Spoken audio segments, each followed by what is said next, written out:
यह हेतु की कृपा लाडली जू ने की। जो आश्रय लिए हैं और उपासना पद्धति के अनुसार चलते हैं तो भले वृंदावन के बाहर हैं, लेकिन उनकी अंतिम स्थिति वृंदावन ही होगी। पर जो प्रगट में वृंदावन वास कर रहे हैं, अहो भाग्य, धन्याति धन्य, मानो अब कुछ प्राप्त करना बाकी नहीं रह गया, वृंदावन मिल गया। श्रीपाद कह रहे हैं देहांतावधि, शरीर जब तक चेतना में है तब तक धाम से विलग्न है। ये थोड़ा कठिन विषय है। शरीर की कैसी भी परिस्थिति हो, आप अगर अपनी निष्ठा में बने रहेंगे तो सब ठीक हो जाएगा, सब बन जाएगा। प्रत्यक्ष में देखा है कई उपासकों के जीवन में कि अब उनको जाना ही पड़ेगा, कोई दूसरा उपाय नहीं। हमने भी प्रार्थना कर दी, कोई बात नहीं, आप चले जाइए, पर उनकी निष्ठा, उन्होंने कहा महाराज जी नहीं, अब हम मृत्यु का वर्ण करके रह रहे हैं, अब हम नहीं जा सकते। नहीं, वो स्थान सड़ रहा है और वो केवल वहीं जहां ऑपरेशन हुआ है वहीं ठीक हो, नहीं, अब हमें मरना है, पर हम धाम नहीं छोड़ेंगे। सच्ची कह रहे हैं, अपने आप जो मवाद बना हुआ सूख गया, अपने आप ठीक हो गया। वो अपनी मृत्यु समय आने पर गए, वो कारण नहीं बना। लाडली जो हमारी सर्व समर्थ हैं, हमें घबराना नहीं कि कोई परिस्थिति शरीर के आ गई तो हम घबरा जाए, नहीं, ठीक है, बुलावा आया है अगर इसी रूप में, तो हम इसी बात के लिए यहां वास कर रहे हैं कि हम यहां राधा राधा पुकारते हुए शरीर छोड़ें, रज में तड़पते हुए प्यारी जू की स्मृति में, प्यारी जू की चरण रज में, और हमारा अंतिम विश्राम स्थल हो गया। धैर्य रखना पड़ेगा, इसमें बहुत धैर्य की, बड़ी विचलता की परिस्थितियां आती हैं, बड़ी विचलता की। देहांतावधि, मुझे मरना है, हमें नहीं चाहिए दवा, नहीं चाहिए सुविधा, जिनके लिए जीवन अर्पित किया है अब कलंक नहीं रखने देंगे, अब उन्हीं के लिए, ये उन्हीं के बल से, अपना बल नहीं, उन्हीं के बल से। अनंत ब्रह्मांडों के स्वामी उनके अधीन हैं, हमें चिंता नहीं करनी। जब हम ये देख लेते हैं कि अरे यहां कोई सुविधा देने वाला नहीं, घर में तो सुविधा है, फिर चूक हो जाएगी। इसीलिए इस मार्ग में चलने वाले पथिक को पिछले कदम को पूर्ण रूप से हटा लेना चाहिए, नहीं परिस्थितियां ऐसी आती हैं कि फिर अगला कदम हटाना पड़ता है। सच्चा भगवत मार्ग का पथिक अगला कदम नहीं हटा सकता, चाहे काट दिया जाए। निष्ठा निष्ठा होती है, कैसी भी परिस्थिति हो। शरीर छूटना है ना, बस इतना ही तो होगा ना, ठीक है। अरे दिल में बीमारी है, हमको बाहर जाना पड़ेगा, तो बाहर जाके जिस दिन श्वास पूरी होनी है बचा नहीं लेगा कोई, नहीं, ठीक है। ये भगवत ऋषि महाराज कह रहे हैं, जो कछ लिखे लीलाट दुख सुख देह संग, भुगते गो जहां जाएगो या सिद्धांत भंग, या सिद्धांत अभंग तजत क्यों धीरज प्राणी, वृंदावन परिहरे प्रिया प्रीतम रजधानी। जिस समय हम तड़प रहे होंगे तो हमारे स्वामी मुस्कुरा रहे होंगे क्या? वो दूर बैठे रहेंगे क्या? अरे वो बहुत प्यार करने वाले तुम्हारे मानस पटल पर छा जाएंगे, फिर दुख किसको होगा? मन तो प्रिया प्रीतम के आनंद रंग में रख जाएगा। विश्वास कीजिए, विश्वास कीजिए, कभी विचलित मत होइए कि कोई हमारा सहयोगी नहीं, कोई नहीं था, कोई नहीं है, कोई नहीं रहेगा। वही हमारे हैं, वही हमारे थे, वही हमारे रहेंगे, हम पहचान नहीं पाते। विश्वास कीजिए, बार बार इसलिए कह रहे हैं विश्वास कीजिए कि ये विश्वास से ही आपका धैर्य पुष्ट होगा, नहीं तो हाथ पैर मारना बंद नहीं होता। और हाथ पैर मार के भंवर से बच नहीं सकते, और हाथ पैर मारना बंद कर दो, भंवर ही खत्म हो जाएगी। ये ऐसा मार्ग, विश्वास कीजिए, बिन विश्वास भगति नहीं। सो पुनीत, शरीर भी पवित्र और हृदय भी पवित्र, जिसकी जिह्वा पे नाम सवायाभ्यांतर शुचि, बाहर और भीतर दोनों जगह से पावन हो जाता है, जिसकी जिह्वा पे नाम चल। सोई कुलवंता, जो नाम जप रहा है राधा राधा राधा, हो बत स्वपच तो गरियान यज्ञाग्ञे वर्तते नाम तुभ्यम, वो स्वपच भी सबसे श्रेष्ठ है जिसकी जिह्वा पे नाम चल रहा है। सोई कुलवंता, जाको निशिवास रही, राधा नाम चिंता। रात दिन चिंतन हो रहा है राधा नाम का, और एक ही चिंता है, कहीं नाम छूट न जाए। तद स्मरणेन परम व्याकुलतेति। धन्य हो गया, धन्य हो गया जिसके हृदय में राधा नाम की चिंता है कि कहीं मेरा ये परम धन राधा नाम आधार विस्मरण न हो जाए, छूट न जाए। जोग यज्ञ तीरथ व्रत राधा नाम माही, राधा नाम बिना और कलि उपाय नाही। चाहे जितना और कुछ कर लो, कलिकाल है, सिद्धावस्था नहीं प्राप्त हो सकती। अलग अलग युगों का युग धर्म होता है, इसमें कलयुग केवल नाम आधारा, सुमिर सुमिर नर उतर ही पारा। नाम नाम कह रहे कि योग यज्ञ, वैसे भी जितनी भी यज्ञ हैं सब यज्ञों में भगवान ने स्वयं वर्णन किया है कि जप यज्ञ मैं हूं, यज्ञानाम जप यज्ञोष्मी, राधा राधा, इससे बड़ी कोई यज्ञ नहीं है। ये बहुत बड़ी यज्ञ है, पर ये यहां इसमें तुम्हारी प्रारंभ में प्रशंसा नहीं होगी, बाहर यज्ञ में तो प्रशंसा होगी। अब ये जो सबसे श्रेष्ठ यज्ञ बताई गई, यज्ञानाम जप यज्ञोष्मी, ये आगे चलकर बिस्तरे सब जग विमल की रति साधु संगति नाटरे, जब आप निर्विकार स्थिति में हो जाएंगे तब आपको वो बुलाना नहीं पड़ेगा, जनाना नहीं पड़ेगा, आप खुद जान जाएंगे सब आराध्य देव है। फिर सबसे प्यार मिलने लगेगा, क्योंकि सब में मेरा प्यारा ही बसा हुआ है। जोग यज्ञ तीरथ, आप जहां हैं, जैसे हैं, जो भी हैं, राधा राधा राधा राधा, आप सबसे बड़े तीर्थ में अवगाहन कर रहे हैं। समय मिले चले जाओ, कोई बात नहीं, लेकिन आपके अंदर ये नहीं होना चाहिए कि अब हमको मतलब तीर्थ अवगाहन करने की आवश्यकता नहीं। नाम चल रहा है परम तीर्थ में, परम तीर्थ में, और नाम का तुम्हारे हृदय में स्फुरण नहीं है, नाम पे प्रीति नहीं है, तो तीर्थ भी जाओगे, अभिमान और पुष्ट करो, वहां से ये किया, ऐसा किया, वैसा किया, वो अहम पुष्ट होता रहेगा। जो पावनता चाहिए कि अहम गलित होकर प्रभु के चरणों में लग जाए, वो नाम से होगा। कह रहे कि जितना फल योग में, यज्ञ में, तीर्थ में और व्रत में, बड़े बड़े अनुष्ठानों में, वो नाम की बराबरी नहीं कर सकता। पीछे भी वर्णन हुआ है कि वो 16वें अंश के बराबर भी नहीं है जो नाम जापक को लाभ मिलेगा। नाम बिना और कलि उपाव नाही, अगर नाम नहीं चल रहा तो फिर कलियुग की ऐसी चाल है कि वो सूक्ष्म तत्व पर पहुंचने ही नहीं देगी। अध्यात्म एक बड़ा सूक्ष्म मार्ग है, इसमें बाहरी कोई दिखावा, बाहरी कोई मान प्रशंसा की चाह, ऐसा नहीं। ये अंतर्मुखता का है, वो एक गुप्त मार्ग है, अंतर ही इसका मार्ग चलता है। उसको बहुत छिपाया जाता है, अंतर की वृत्ति को, जिससे हम उस परम तत्व में स्थित हो जाए या उससे हमें प्रेम हो जाए। वो अध्यात्म एक बड़ा गुप्त मार्ग है, जो हम बाहरी वो अध्यात्म की तरफ ले जाने वाला नहीं बनता। उसका आंतरिक उद्देश्य बाह्य होता है, नहीं तो छिपाना ही छिपाना होता है, छिपाना ही छिपाना। बहुत बड़े महापुरुषों के सानिध्य मिले हैं, गंगा जी के भी किनारे पावन धाम में भी छिपाना ही छिपाना होता है। अगर गुरु कृपा है तो दृष्टि से पहचान लो कि किस कोटि के महापुरुषों को कृपा करके समझावे, नहीं उनके बाह्य लीला से तो समझ ही नहीं सकते हैं। बोले जो स्थिति है वह नाम प्रदान करता है, राधा नाम बिना और कलि उपाव नाही, सबको सार राधा कबहू नहीं बिसरिए। सबको सार, सार के सार कृष्ण चंद्र जी, कृष्ण नाम, वही राम, वही वामन, वही नृसिंह, सब रूप उन्हीं के नाम वो स्वयं जप रहे हैं।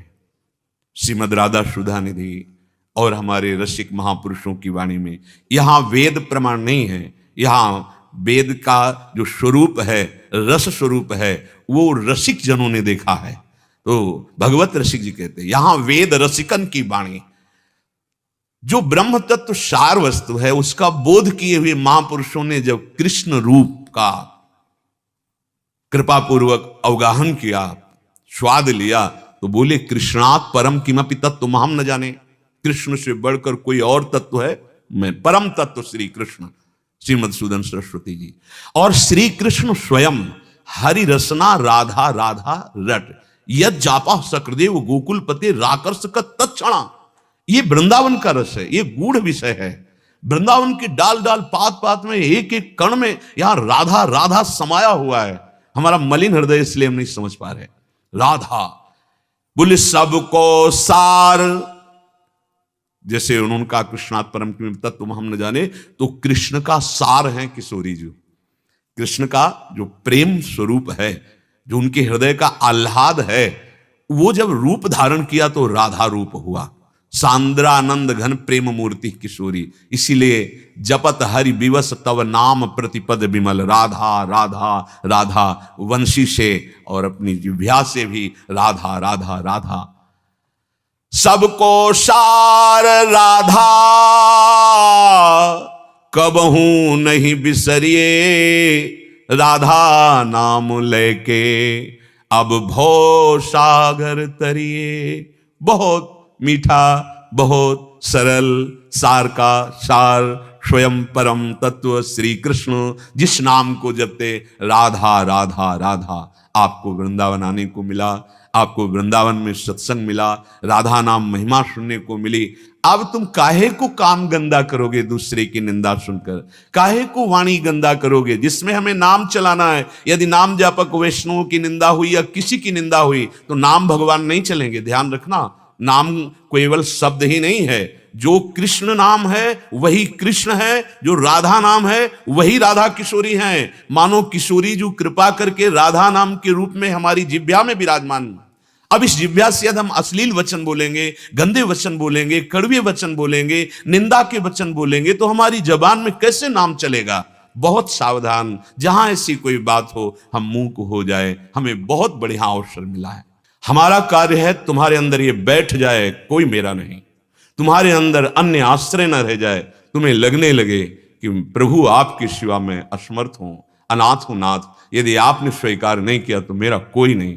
ये हमारी आंतरिक युक्ति है, जिस युक्ति से प्रिया प्रीतम का आकर्षण होता है। नाथ अनाथन हित समर्थ मोहन श्री राधा। ये तभी हो सकता है जब विश्वास पूर्वक, निष्ठा पूर्वक हम धाम को, गुरुदेव के वचनों को, नाम को स्वीकार करें। देहांतावधि वधि रायते श्रुतिस्ताम। देखो बड़ी करुणा करके कह रहे हैं, मैं तुम्हारी स्तुति करता हूं। किसकी? वृंदावन की नहीं, जो अखंड वृंदावन वास ले लिए हैं मृत्यु पर्यंत। श्रुतिस्ताम, मैं स्तवन करता हूं, तुम्हारे स्तुति करता हूं, हाथ जोड़ के प्रार्थना करता हूं कि मेरी बात मान लो। क्या मान लो? दोषानाम श्रवण विधौ परस्य। तुम कभी किसी के दोष अपने कानों से मत सुनो।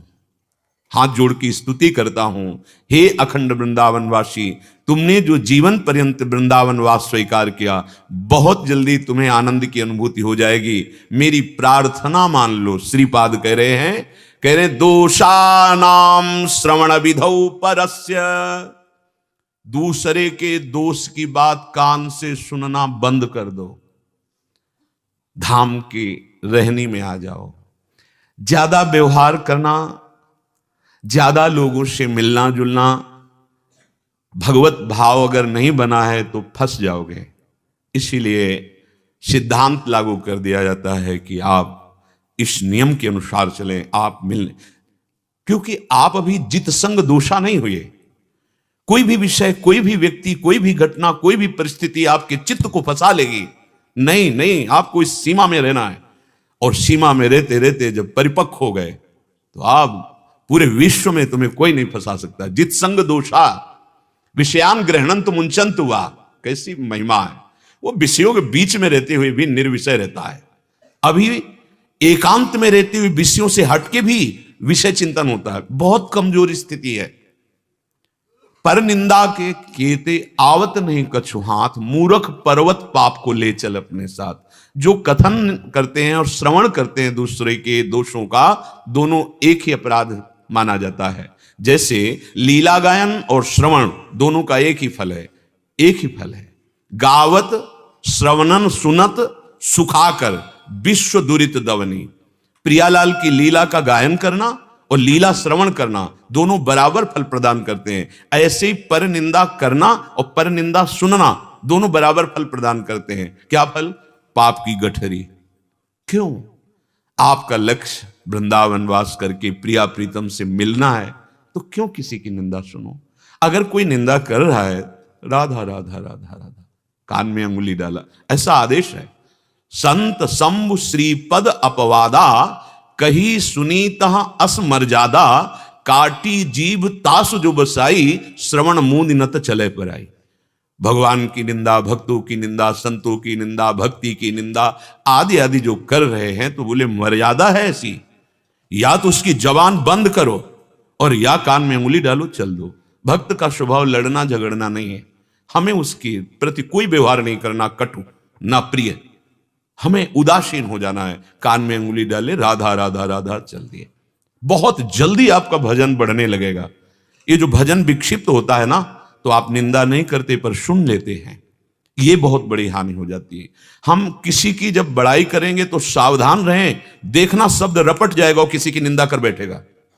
इसीलिए कहा गया, तात सुनो मायाकृत गुण और दोष अनेक, गुण या उभय न देखी, देखी सो अविवेक। हे तात, ये गुण और दोष मायाकृत है। सबसे बड़ा गुण विवेक ये है कि हम किसी के भी गुण दोष की चर्चा न करके भगवान की प्रियालाल की लीलाओं का गायन श्रवण करें, उनकी वार्ता करें। बोधयंता परस्परम, क्यों हम किसी व्यक्ति के गुण दोष का वर्णन करके अपराधी बने? हम अपने मन को मलिन करें, पाप बुद्धि बढ़ाएं।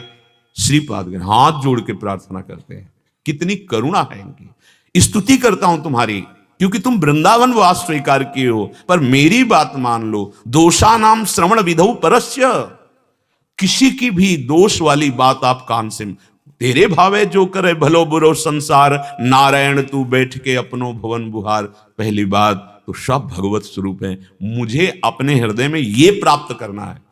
गुण दोष मायाकृत हैं। जैसे कोई बहुत गुण है तो किसके हैं? माया जनित ही तो है। गुणमानी संसार और सकल गुण प्रीति बिनु, भगवत प्रेम नहीं तो उन गुणों को क्या करेंगे लेके? तो हमें न किसी के गुण की तरफ देखना है, न किसी की दोष की तरफ देखना है। क्यों? गुण वर्णन करने में कोई दोष नहीं है, लेकिन जहां हम किसी एक के गुण वर्णन करेंगे तो जिह्वा फिसल कर उदाहरण में चली जाएगी और वो दोष वर्णन कर दे ही देगी दूसरे का। बस हम चूक कर बैठे और फिर आप देखना भजन में विक्षेप पड़ने लगेगा, आप समझ नहीं पाएंगे, अरुचि होने लगेगी। ज्यादा निंदा अपराध बन गया तो जहां से तुम्हारा काम बनना है वही दोष दर्शन गुरु पे होने लगेगा, गुरु की बातों में अश्रद्धा होने लगेगा और वो आपको दूर कर दे। और जहां दूर की, बस पहुंच गए माया के पाली पे। अब वो रौंदेगी, क्योंकि बचाने वाला कोई नहीं। माया का दलदल, मोह कलिल, ये ऐसा व्याप्त हो जाएगा, निकलना मुश्किल है। इसीलिए वो हाथ जोड़ के कह रहे हैं, सोचो इतने बड़े महापुरुष कि तुम्हें लाडली जी ने कृपा करके वृंदावन वास दिया। हे भाई, मैं तुम्हारी स्तुति करता हूं कि तुम्हारे बड़े भाग्य हो गए। अब तुम अपनी श्रवणेंद्री को बचाओ दूसरों के दोष सुनने से।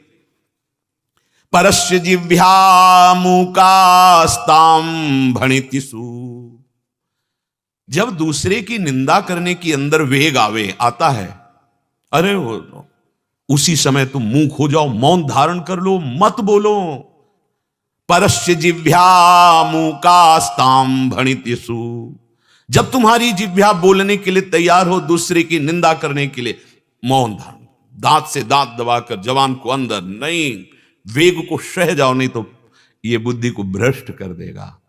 भक्त निंदा अति बुरी भूल करे, जिनको के सुकृत बहुजन्म के क्षण में डाल। फिर बहिर्मुख होकर घूमता रहता है, अंतर्मुखता आ ही नहीं सकती। और फिर आप खुला निंदा वर्णन करो तो सोचो आपको कैसा परिणाम मिलेगा। भजन में ही नहीं रुचि। जैसे आंख में जरा सा भी कण बर्दाश्त नहीं होता, ऐसे पवित्र हृदय में थोड़ी सी चूक पहाड़ जैसी दिखाई देती। अरे गलती हो गई, गलती हो गई। कहां के मौसम कौन, कुटिल खलकामी कौन, जिनके सामने प्रभु विराजमान है, दिव्य लीलाएं जिनके नेत्रों में चल रही, महासागर लीलाओं का जिन्होंने रचना किया, वो श्री सूरदास जी महाराज। और हम पहाड़ जैसे अपराध करके भी मुस्कुरा रहे हैं, क्योंकि मलिन हृदय है, गलती नहीं होने पावे। मूक हो जाओ, मौन हो जाओ। जब किसी की निंदा करने की बात आवे, मौन हो, नहीं बोलना, हट जाओ वहां से, अपने को बचा लो। प्रायः साधक शारीरिक अपराध विशेष सावधान रहता है कि ना हो, वाणी से अपराध बन जाता है, श्रवणेंद्री से अपराध बन जाता है। इसलिए श्रीपाद यहां कह रहे हैं, हाथ जोड़कर तुमसे प्रार्थना है, मानो आप गंदे आचरण नहीं करते पक्का, क्योंकि साधक हो। अब आप सुनने में चूक कर दिए, दूसरे की निंदा सुन रहे हैं, दूसरे की निंदा कर रहे हैं, तो कह रहे पर दोषों का ये जो ग्रहण करने की वृत्ति है, धीर ग्रहे जड़ास्तु, तुम्हारी बुद्धि जो जड़ता को प्राप्त हो गई है कि दूसरे के गुण दोष का वो दर्शन कर रही है, वर्णन करा रही है, श्रवण करा रही है, छोड़ दो। अगर ये छोड़ दिए तुम तो कह रहे श्री वृंदावन वसतिम, वृंदावन वास मात्र से तुम्हारे हृदय में प्रिया प्रीतम प्रकाशित हो जाएंगे। ये दिव्य धाम है। यहां किशोरी जी का नाम कण कण में छाया हुआ है। सच्ची मानिए, ये राधा नाम कैसे तुम्हें बताएं, जब तुम्हारी आसक्ति हो जाएगी इस नाम में तो तुम्हें सुनाई देगा, वायु चल रही तो उसमें राधा राधा, एक एक पत्ता, एक एक किसी भी दिशा में तो बस राधा ही राधा, राधा ही। ये धाम है, राधा धाम है ये।